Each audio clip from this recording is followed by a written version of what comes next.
Okay, thank you for asking me to say something regarding the work that BPW does in Nepal. We've been working for a long, long time, and we've been examples to set examples to start things which were not done before, like daycare center, like employment center, training girls on different professions, and then working in the villages, working with women who have no literacy, who have nothing, giving them literacy, and then working with them, giving them some profession. Because in the villages, it's farming. So we work with them in farming and giving them the farming in the organic way. So it was very good for us because the organic way was how our forefathers did it, their ancestors did it. But then the new thing came with all the chemical manure, chemical fertilizer, chemical pesticides, etc., which were being used and which was harming not only those who use it but also the ones who put it in the fields. So we tried to work with them, give them that and give them an earning. And to give them an earning, we started microcredit with them. So we made them also very, let's say, developed in a way that they became very active. They were made like we have 20 women together, and one would be the chairperson and one a treasurer. Then after a year, the other one would be a chairman. So this way, each one had a turn to develop herself, to be able to work. And by doing the microcredit, they started earning and they're doing very well. Now, we were working in all this in all the different villages. Many people do literacy, but they don't give them something else. So what happens? After some time, the literacy is gone. We went to so many places where so many people had done literacy. When we went, there was nothing. These people had not. They said, well, we don't have time. So when we give them a work, a reason to do something, they have to be able to read, write, and do some sums. So they kept their literacy. So this is how we've been working with them. And working with them now, what we have done, everybody's doing this entrepreneurship, giving them work, but they are not turning them into entrepreneurs.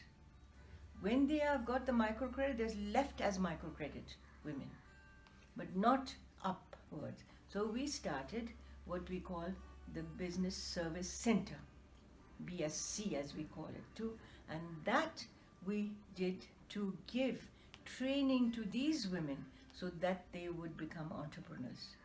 We took each one and then give them training in what they were doing, what they were good at, so that they could develop. We didn't give them anything new. We gave them something that they wanted to do, so that they put all the effort in there and become entrepreneurs. So this is what we are doing, and we have wonderful cases, which I feel so happy to see these women who had nothing now becoming entrepreneurs. We have one girl who was domestically violated, thrown out of the house by her husband, beaten and thrown out. She now is a medium entrepreneur. She's registered herself, everything. She's now a medium, which is quite high, not the small, but the medium now. And she will develop further, and I hope she will be also a very good senior entrepreneur. So this is what we are doing, and we are helping others also. Now what Nepal is doing is trying to encourage the young BPWs, and I'm so happy that this is going on now.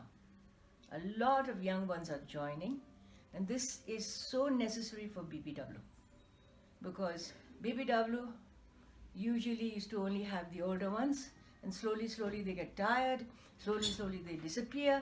But when the young one comes in, they will then the thing lively and running.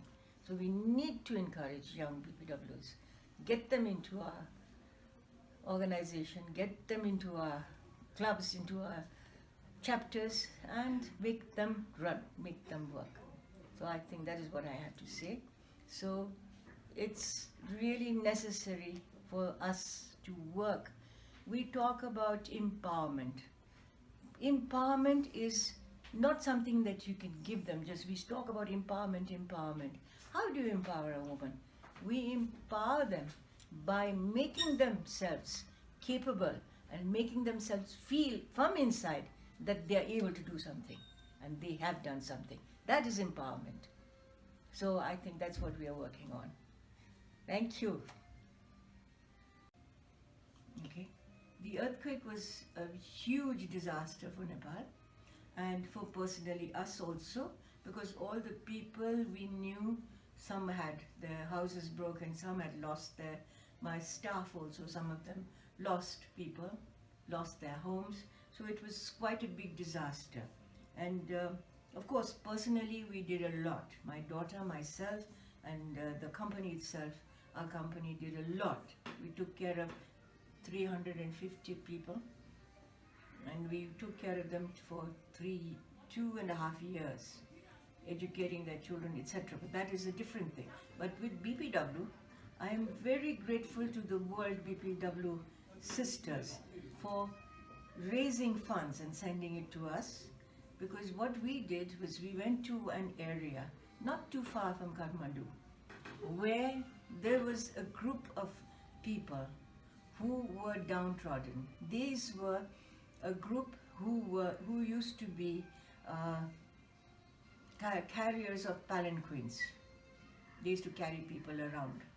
And after the cars came and after other vehicles came, they lost all this. So they were the poorest. So we went to them, found their houses all gone. So we went and got them and worked there. We got to work with the municipality, with the whole group of the villagers, and we worked with them. We built 48 houses. And the houses were not built by us. We wanted them to build it. We gave them material, we gave them technical support, we had engineers to support them, to teach them, but the actual work was done by them. And the reason why we did this is because if we went and built it, it was not done by them. That they wouldn't feel that this was ours. They would be then depending on us to do everything. If something came down in their house, they would wait for us to go and repair it. They wouldn't do it themselves. So we felt that they have to do it. They have to contribute. So each one contributed, and we had an agreement with them saying, you don't build your own house only, but you help, when you finish your house, you help the others also. The whole village has to help each other. So this is how we completed the 48 houses. It was difficult because it was not in a very easy place. To take goods up was difficult. Some had to be carried. Water was a difficulty, but we completed it and they are happy now. Now we are working in them with that the children of course are going to school. However, the mothers are at home. So we are now working to see that these mothers are all literate and that they have some sort of income, that they learn some skill so that they can earn themselves and that their whole lives are better. Besides that, in the earthquake, we went to another area, a place called Nuwakot. There also the women lost everything. So the houses were broken. We didn't build the houses for them. We gave them material. They built their houses. But what we are doing with them is giving them a livelihood. Giving them something that they can do themselves and build their lives up. We started by giving them vegetable seeds, teaching them organic vegetable growing, also making them have a gathering spot so that They didn't need to go to the market to sell it, and making them into a cooperative, so the cooperative worked with selling them, sending them to the market, and also a seed bank, so that the seeds were also kept for the future. Also now we found out that area is very good for coffee. So now we are starting to give them coffee. Their plants are now about 3 feet high. So we are waiting for a few years, and then they will have coffee. And that will be a big, big industry for them. They will be earning. So that's our thing that we are doing right now with the earthquake people. Of course, we work in this area, that area, there, through the different chapters, but the main things now are these. Thank you.